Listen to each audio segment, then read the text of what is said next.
Yesterday I had stepped up these animals' rations. I don't know if it's been a day or I think it's actually been 2 days that I started giving them more grain. And if you look at the manure's still not well, I mean, I would say that the manure's still at about a 3, and so that's good. If I well, I'm kind of sitting here. Okay, so what I decided that I'm gonna do is that I'm gonna cut the distiller grains back a little bit, and I'm gonna replace it with corn. And you know, I've talked about this in the past, but distiller grains, using from the information that I have collected, and I don't you know, and I believe that this is credible information. I had read a lot about this, and you know, from the information that I had collected, using distiller grains as a gainer is not a good idea, right? I mean, I've already said that the big idea of distiller grains is that distiller grains, it's very high in sulfur, and so it's got a lot of energy and it's got a lot of protein, but it's also got a lot of sulfur in it. And so using distiller grains as a gainer is not a very good idea. And so what I did was I actually replaced a part of the ration that I'm giving these animals with the extra corn. And so I actually increased the amount of corn that they're getting by 50%. And so I'm giving them an extra 50% of corn a day, and I'm gonna see if it causes them to have acidosis. And also, the thing about corn is that if you feed them a bunch of corn, they're gonna start pooping out a whole bunch of kernels. And so I also don't want to see a whole bunch of corn kernels in their manure. And I can actually see a manure pile right there with a whole bunch of corn kernels in it. And you know, I'm gonna see if they start having diarrhea. And so, okay, you know, today I figured that what I'm going to talk about is I'm going to talk about the nitty gritty when it comes to the business and the equity. And, you know, I'm going to talk about more fine detail stuff today. And I'm going to go through what a deal looks like when I go and do a deal, and why do I do things this way, etc., etc. I'll go more into the nitty gritty type information. And so before I start this part, if we were to take a look, you know, this is a very realistic way to look at it. If we were to take a look at what I do, and this is also what I mean by nobody makes it. The chances of anybody making it are actually borderline 0%. And in terms of my life, from the people, you know, from just me living my life, I have actually not met, you know, organically, I have not met one person that generates as much money as me. Not a single one. Not a single one. I have not met you know, and it's like when I go and do business with rich people, I've talked about this, but when I go and do business with people who are like buying $1 million worth of cattle a week, you don't even meet the boss man. You don't even meet the CEO. You meet the person at the front desk. You meet the person, you know, that they hired, and they're sitting there to, you know, purchase cattle for this multi trillion dollar company or whatever it is, you know, multi billionaire. You don't even meet the boss man. All right, and so in reality, me, when it comes to my life, I have actually not met a single person that can generate money like me. Not a single one. That's the truth of my life. I have not met one person that can generate as much money as me. And I'm going to talk about the nitty gritty, and I've talked about this, but the chances of succeeding, if you were to take a look at this just from an informational standpoint, if you were to take a look at this, you have to understand that the success rate is 0.00001% to about 0.00001%. If we were to take a look at the entire US population and we were to look for successful individuals to this degree, we would effectively be looking for something around 3,000 to 30,000 people. That's effectively the number.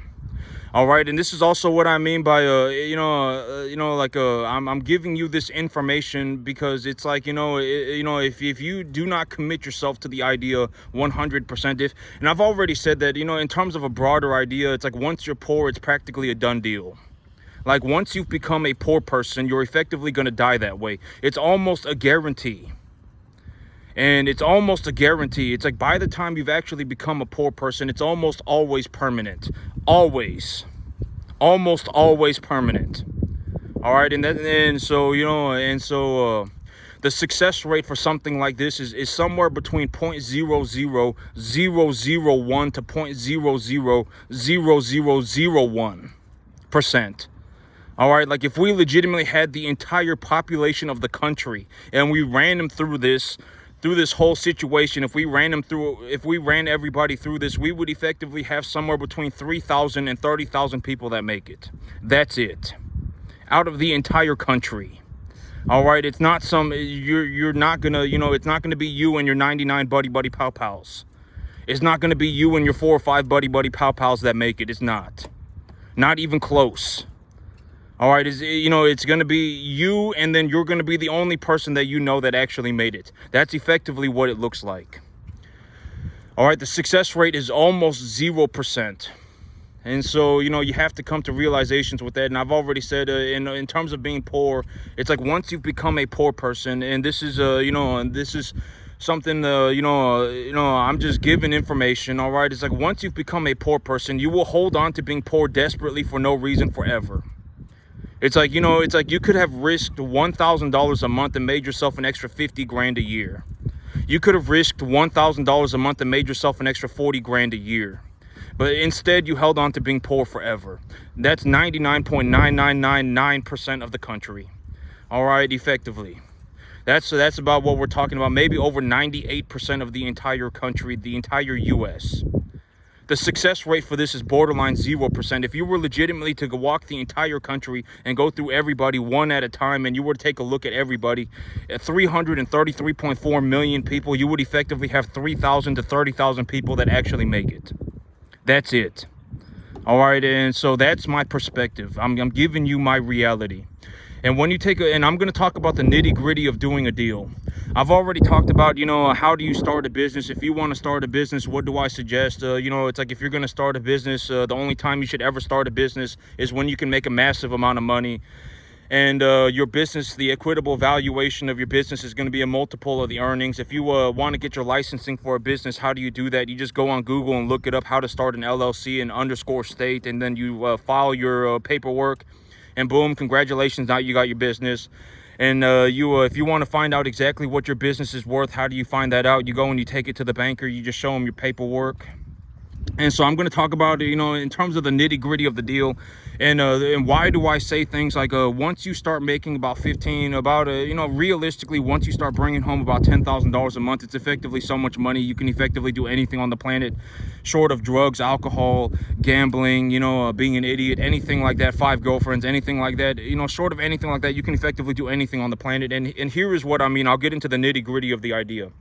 Because imagine me that I walk into the bank right now, right? And, I'm net positive about $80,000 or $100,000 a year. If I just sat around and just sat on my hands and I ran cattle on a 10.5 acre field, even after I paid for everything, even after I paid for all of my bills, I paid for everything, I would still effectively have about 80 grand left over every year. About somewhere between $60,000 and $80,000 a year left over, right? After I paid for everything. And I would also be retaining cattle. Right, I would also have cattle, and cattle, when I take a look at cattle for what they are, I include them as a cash equivalent. And so, I would have cattle, and then I would also have the money, and I would also have the land, etc., etc. All right, and so, like me, when I go into the bank and I talk to the banker, I've always said the major things that you have to learn to not come off as a poor person. This is very important. And, and I'm just going to be straightforward, and I've already talked about, if you don't want to come off as a poor person, what are some things that you can talk about? What are some things that you should do? You should blow up your successes. You do not lie, but you should blow up your successes. Me, I farmed a 10.5 acre field. I gross about $15,000, $20,000 a month. I net I have a net of about $5,000 or $6,000, $7,000 a month left over, right? I have about $5,000, $6,000, $7,000 a month left over, even after I pay for everything. I still also have cattle, and I raise beef cattle. I raise 1 to 1.5 type medium large frame animals. I raise beef cattle. Beef cattle are sold per pound, bought per pound, etc., etc. Right? You blow up your successes. You don't lie to the banker, but you tell the banker about your successes. Right? I make about $15,000, $20,000 a month. Gross, I do a gross of about $15,000, $20,000 a month. I net a profit after I pay for everything. I still have about $7,000 a month left over. And you blow up your successes, and then you offer your deal, right? I'm looking to purchase this asset because if I purchase this asset, I can expand my cash flow opportunity. That's something that I would, more or less what I would say. You need to learn how to not come off as a poor person. What is something that a poor person would do? Oh, I'm here to be the buddy, but be your buddy pal pal. Right? That's something that a poor person does. The banker does not want to be your buddy pal pal. If you legitimately are in a, if you legitimately believe that you will, you and your 4 or 5 or your 50 or your 70 or your 100 or whatever, your little group is going to be the successful, it's not going to happen. And I'm telling you, in terms of my reality, I am the only person that I know who succeeded to this degree, the only one.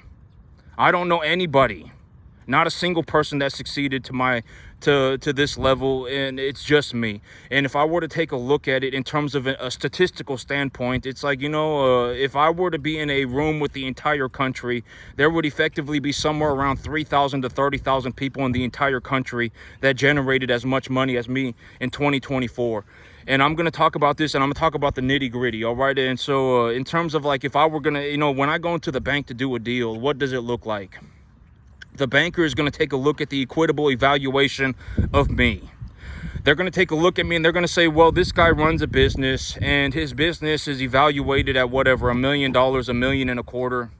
And the reason that he's here is because he's looking to expand his business by about 5-fold.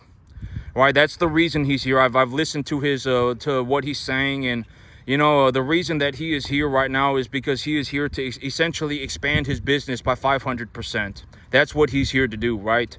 And he wants a loan. And but let's just talk about numbers, all right? Because it doesn't matter what I buy. It could be a Lamborghini, it could be a piece of land, it could be a house. It doesn't matter what I buy. It's all effectively the same thing. And I've already said, in terms of an investment strategy, I've already given you my investment funnel, right? The investment funnel starts off here, then it goes there, then it goes here, and then anything that's left over is just money that's left over, right? And then if I have a bunch of money left over, I'll pay taxes on it, and then I'll just sit on it, right?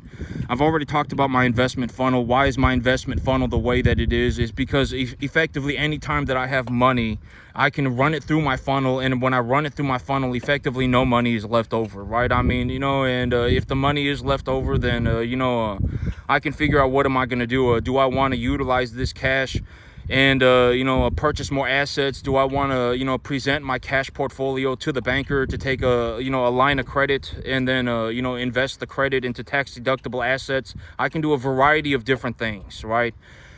And so the investment funnel, but if we were going to, like me, when I go into a bank and I take in, and this is what I mean by why it's so important to generate money via equity. And once you once you understand this idea, that like you should think about generating money via equity, and then taking your equitable assets and making a positive return on them, getting tax deductions for owning these assets, etc., right? It's like, why is this idea so important? It's because, okay, imagine that I go into the bank and I say, hey, banker, I want to buy a Lamborghini.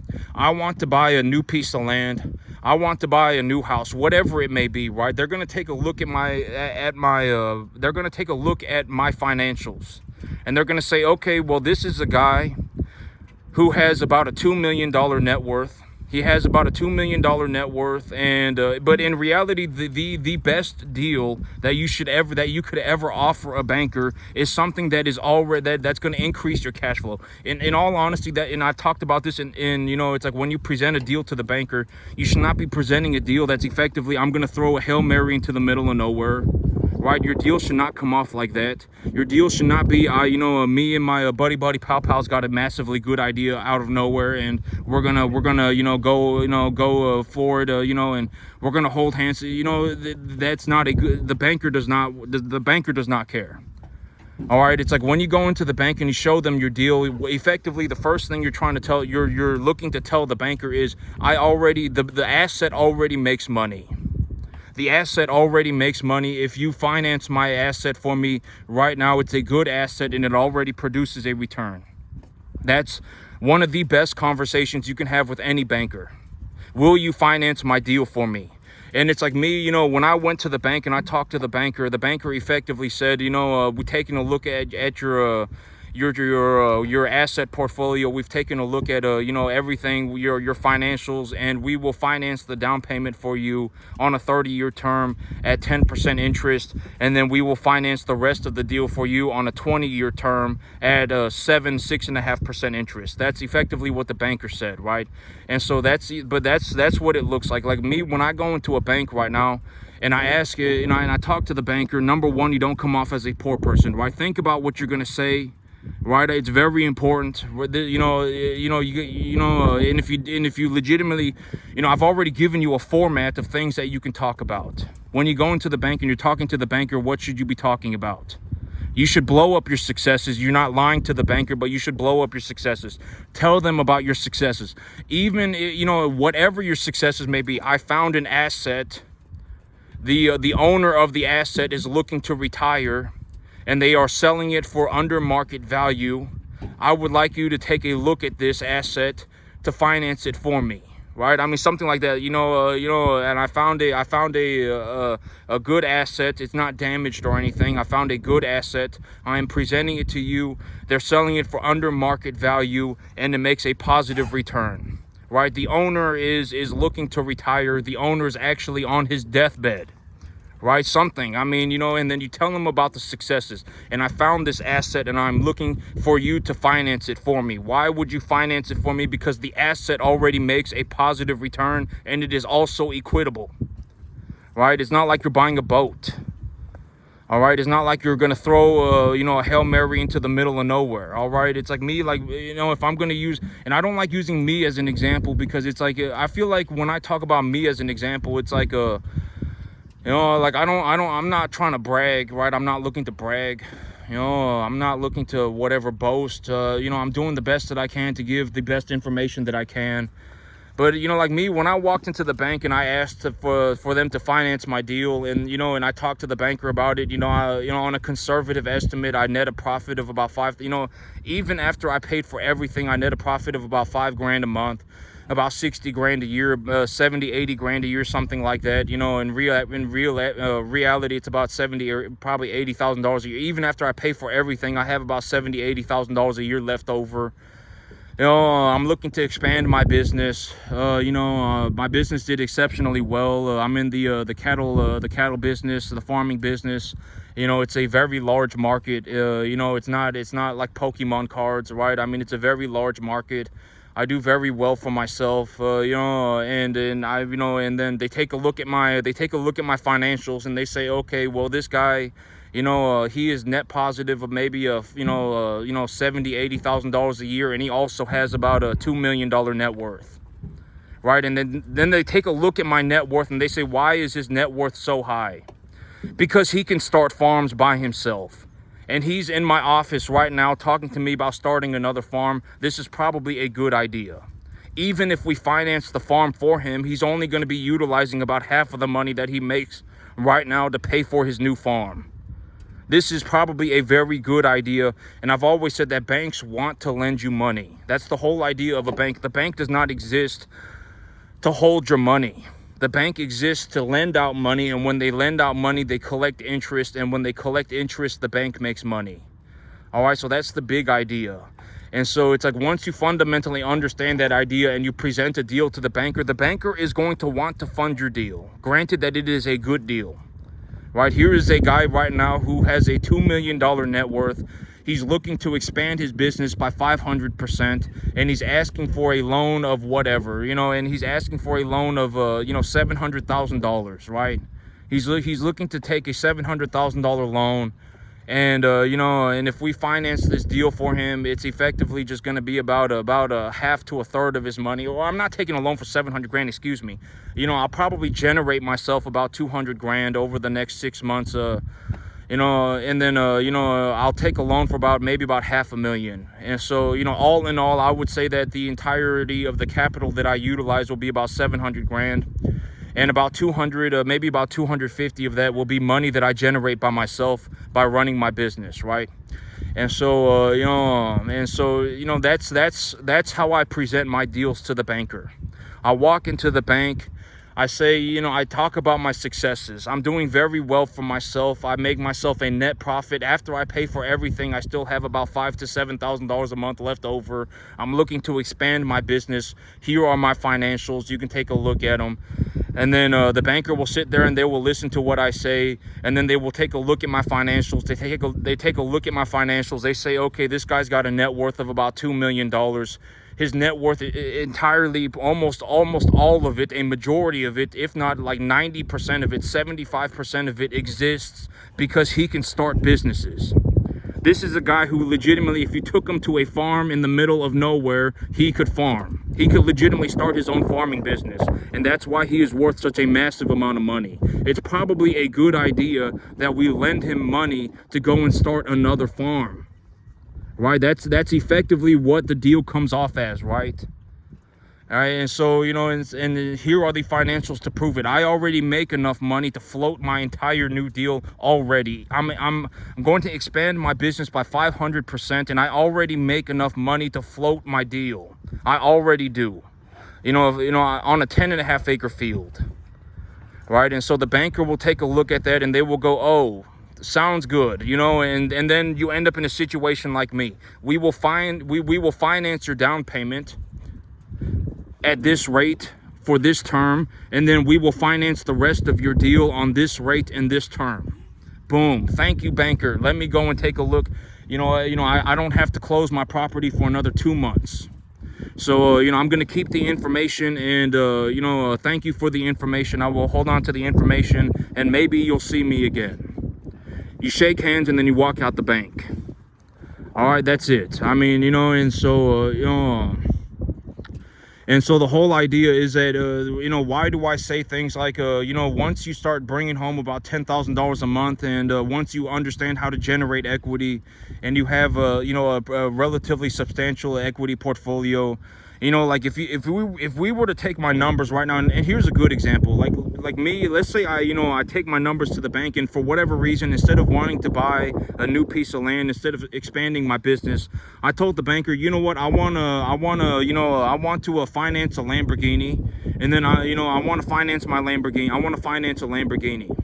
Well, then they would effectively just take a look at my money, and they would say, okay, he's got a net worth of maybe about $2.25 million, right? I mean, here's a guy who's worth about $2,250,000 or so, $2 million. And, and he nets a positive of about $100,000 a year. And, he nets a positive of whatever, $80,000 a year, right? I mean, he's about $80,000 a year in the net positive, and, whatever, right? And he says he wants to buy a Lamborghini. He wants to go and get himself a Lamborghini. He's got maybe whatever, $40,000, $50,000 in the bank account, and, and then, he wants to finance the rest of it. Well, then, it's like, I could, buy the Lamborghini, and then I could take my excess, whatever, pay whatever a month for it, whatever, $4,000 a month for it, right? And then I could buy myself a Lamborghini, and with the rest of my money, I could go and lease myself a small mansion, and then I could just sit there for 2 or 3 years, and within 2 or 3 years, I would be broke. Right, I mean, and so, but effectively anything, you can effectively buy anything, and you can do this with anything. It doesn't matter what you want to buy. And so, but that's how I did it. If you want to talk about, if I'm just going to use me as an example, effectively, I walk into a bank, I talk to the banker. I tell them about my successes. I'm on a 10.5 acre field. I don't even say I'm on a 10.5 acre field. I say I started my own business. I make a net positive of about $5,000 to $7,000 a month. After I pay for everything, I have about $60,000, $80,000 a year left over. I'm looking to expand my business. I have an option contract on this property, and I'm looking for financing on this deal. I show them the asset, and then I show them my financials. They take a look at my financials. They say, okay, well, this guy really is, this is what I mean by don't lie to the banker. You're not going to lie to the banker, okay? If you lie to the banker, they're probably not going to do your deal. All right, you don't want to lie to the banker. You want to tell them the truth, and you want to make sure that you blow up your successes, right? I mean, tell them about how well you're doing. I make an excess of I make an excess of almost $7,000 a month. Even after I pay for everything, I still make an excess of $7,000 a month. You know, even after I pay for everything, I still make in excess of $5,000 a month. Tell them that, right? And then you know, and then tell them what your plan is. I'm going to expand my business by 500%. How are you going to do that? I would like you to finance this asset for me, and here is a, you know, packet of my financials. They will take a look at your financials. They will take a look at the asset, and then, you know, and then you end up in a situation like me. Yes, we will finance your deal. We will finance the down payment for you, and we will also finance the rest of the. We'll finance the entire deal for you. Boom, here you go. Right, and then okay, thank you. That's it, right? And so that's, you know, but once you have a cash flow and you have equity, you know, you can collateralize your equity for a line of credit. All right, I talk about this all the time. If you have something that is equitable and you don't want to sell it, but you want to access that equity evaluation, you open a line of credit against it. And I've talked about this in terms of a broader idea. But, you know, if you actually look at the top percentages of the entire U.S. economy, of effectively probably the entire world, everybody is essentially making money the exact same way. Everybody is. CEOs of major corporations are not getting paid $50 million salaries. They are being paid via the equity of the business. They're being given stocks. They're being given option contracts, right? I mean, et cetera, and this, and you know, and essentially, you know, everybody on the top end of the economy does it the exact same way. They take their equity and then they open a line of credit against it, right? I don't want to sell the stock of my company. I don't want to sell it, but my stock is equitable. It's worth as good as, you know, it's effectively as good as money. You know, it's worth, you know, the market has evaluated it for this price, and I want you to hold my stock in my company as collateral for a line of credit so that I can use the line of credit to effectively do whatever I want. Right? This is how essentially everybody does it. And this is also how I did it. Right? I have my own company. I have my own business.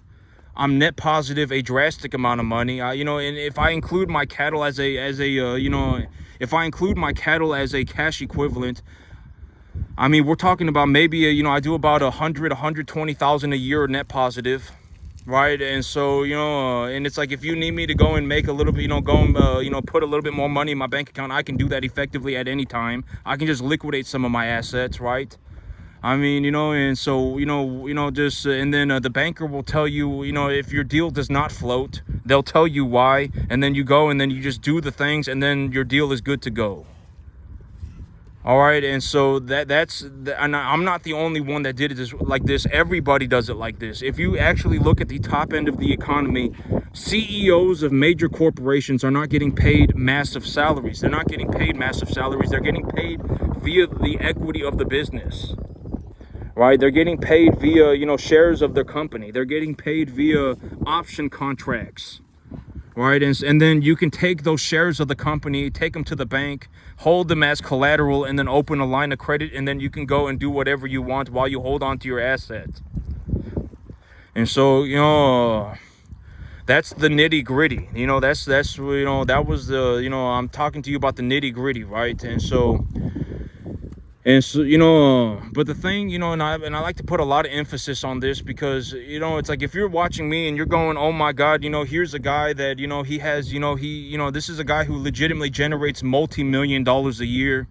He makes multiple millions of dollars a year, and, you know, he's net positive. You know, I would say that within 6 months, I'm probably going to be net positive. Even after I pay for everything, I will still probably have a net positive of about $15,000 a month, $15,000 to $20,000 a month net positive, even after I pay for everything. And you look at me and you go, oh my God, you know, oh my God, is, you know, he's just a, you know, a super rich guy, and, you know, he doesn't understand. And it's like, you have to, and here's the thing, and I was actually talking about this in the beginning of this video, but it's like, if you know, it's like, if, you know, from what I have seen, when it comes to being poor, you're effectively going to hold on to being poor forever. All right, because if you actually take a look at my situation, even if I had $0, even if I had $0 and I went onto a new field And I took a look at the field and I said, okay, this field is, I went on the internet. I took a look at a satellite, image of this field, and the information that I collected from this satellite is saying that this field is a soil crop classification of 3 or better. It's a 3, 2, or 1, and it's a soil pH of 6 or 8, and it's clay loam soil. And then I can farm it. Even if there is nothing there when I got there, I can start my own farming business. And that's the thing about me, is that even if I had $0 and I got put on a field by myself, in the middle of Central Texas, and I took a look at it and I said, and if you came back a year later, I would have effectively made myself $1 million. I mean, to me, and I've talked about this, but money is irrelevant. Money is always the easiest part.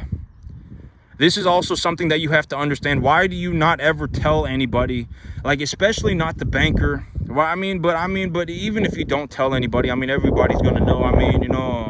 We're talking effectively about probably about 98% of the country.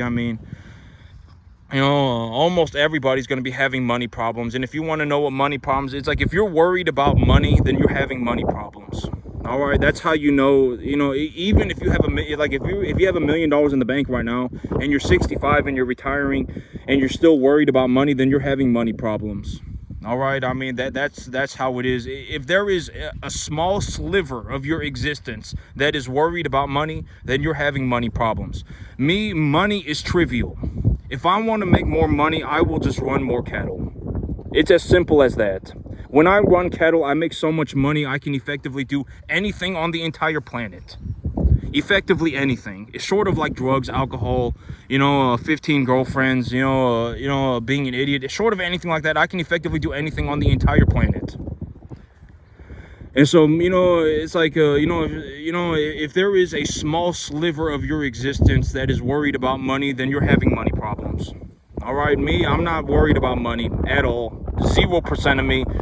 If I want to make more money, I'll just go and make more money. Even if I had $0 right now and I had to start all over again and I was put on a field, I could effectively make $1 million within a year.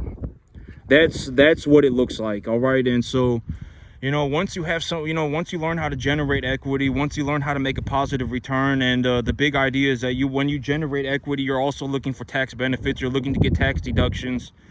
You want to purchase tax deductible assets that you can knowledgeably appreciate. And once you do that, and the asset effectively pays for itself, that's another way of saying that assets effectively pay for themselves, right? And that's also a big fundamental idea, is why do you not buy damaged assets?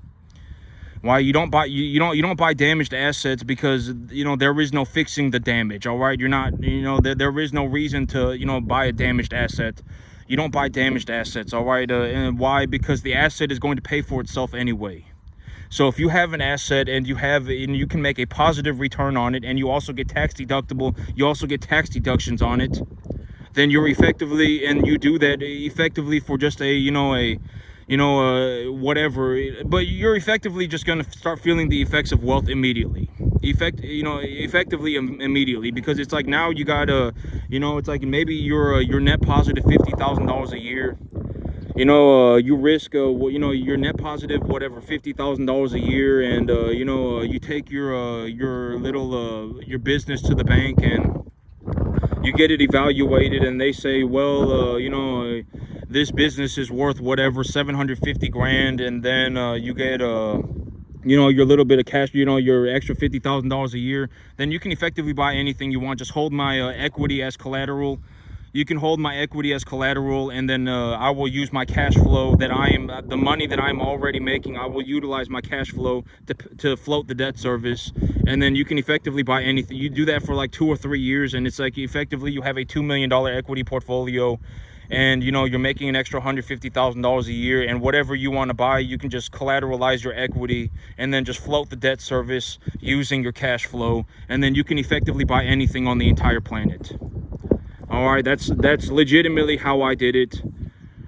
That's how, when you really take a look at the the people who are actually doing very well financially, that's effectively how everybody does it. If you want to take a good look at this, a good example of this, look at the CEOs of major corporations. take a look at how are they getting paid. These CEOs are not getting paid a salary. They are getting paid a salary, but a majority of their money is coming from the equity of the business.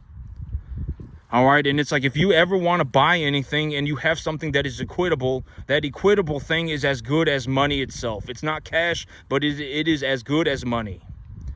And that's what equity is. And you can collateralize your equity for a line of credit. And if you collateralize your equity for a line of credit, the bank will tell you how much you need to pay every month. And if your cash flow covers the debt service, then you can take the loan. All right, that's it. And it's like, if you really take a look at it, and in terms of doing good deals, in terms of like, if you really want to present a deal that is very good to the bank, what you're looking for are assets that are already producing a positive return. That's what you're looking for. You're looking for tax deductible assets that are already making a positive return. And when you present your deal to the bank, you are effectively telling them, I will pay you the money with the money that is coming from the asset already. If you finance this asset for me right now, I can effectively pay you right now with the money that is coming from the asset already. That's the big idea. All right. And then when you do that, that's how those are the best deals that you can offer to the bank. All right. And then the banker will take a look at it, and they'll listen to what you say. They'll take a look at your financials. And once they've taken a look at everything, and then they'll take a look at your deal. And then if they're going to do your deal, they will give you the numbers. We will finance the down payment for you at this rate, and at this this length of duration, and then we will finance the rest of it for you at this length or for this duration. Right. And there's also the seller financing, right? I've talked about this, right? You can also do seller financing, right? And I've talked about the seller financing opportunity for my property as well, for the new property that I'm purchasing. Effectively, if I take the seller financing, I'm going to be paying $2,800 a month. But if I take the bank financing, if I take commercial financing, I'm going to be paying $2,500 a month. Right. And that $2,500 a month, effectively about $1,000, maybe about $1,100 of it is principal. And principal is another way of saying equity. I'm effectively, getting $1,100 back on my property every single time I make a monthly payment. And if I really want to access that money, then I can open a line of credit against the equity like you can with any other equitable asset, including your business. All right, like if you actually, and I've always said don't start a business, right? But if you buy a business, let's say you actually do it and you go and you buy yourself a business, and your business is producing a return, a positive return, you can collateralize your business for a line of credit. Your business is equitable. Your business is making money. It is equitable. What is the equitable evaluation of your business? A multiple of your earnings. So depending on how much money your business makes, the equitable evaluation of your business will go up or down. All right. And anything that is equitable, that has a large market, as long as we're not talking about Pokemon cards. I mean, if we're talking about business, land, commodities, stock, anything that is actually equitable on a large scale, right? I mean, then you can collateralize it for a line of credit. All right. And when you have something that is equitable and you are also cash flow positive, you can just collateralize your equity for a line of credit, use that money, and then float the debt service with your cash flow. And, and then you can effectively buy anything on the entire planet. After a certain point, like me, I can effectively, buy anything, granted that, it wouldn't last long. I've already talked about, like, technically, like me, when I take a look at what I'm doing, I can effectively buy anything on the entire planet, short of like a yacht or a private jet or drugs or alcohol or, 50, girlfriends. I can effectively buy anything. But, after about 2 years, I would be poor. Well, I mean, I would be poor if I did that. And then within 2 years, I would have no money. All right. And so, I've taken a look at what I'm doing, and I've really sat and I really thought about it. And I took a look at all of my numbers, and I was like, this is what I see happening. This is what's going to happen. And so this is what I'm going to do to get ahead. And this is what I'm going to do because I believe that it is the right thing to do. I'm going to buy more land. I'm going to expand my business. I'm going to run more cattle. And then, after that, I'll figure it out. right? And so, you know, I didn't say, oh my God, now that I've made, you know, $2 million, it's time for me to go and buy myself a Lamborghini, and it's time to go and, you know, I didn't do that. All right, you know, God knows it, I know it. You know, at the end of the day, that's what's important. I made my peace with the idea. You know, I made this money. I sat there, I thought about it. I was taking a look at everything that I got going on. And I didn't go and buy myself a Lamborghini, right? I didn't, you know, I still live in my trailer. You know, and, you know, if that's another way to look at it, you know, I have, you know, I effectively generated myself about a $2 million net worth, and I still live in my trailer. I still drive the same truck. All right, you know, I didn't start a, I don't have a drinking problem. I didn't start doing drugs, right? I didn't go and get myself 5 girlfriends. I mean, I made $2 million and I still live in my trailer. I still have my same truck. You know, I sat there and I really thought about what am I gonna do. And I went and I purchased, I'm in the process of purchasing more land, and I'll probably end up purchasing about 100 more cattle too over the next about 6 months. That's legitimately what I did. God knows it, I know it. You know, and so, I mean, that's good enough for me, right? And so, but that's it for me today, YouTube. Y'all have a good one.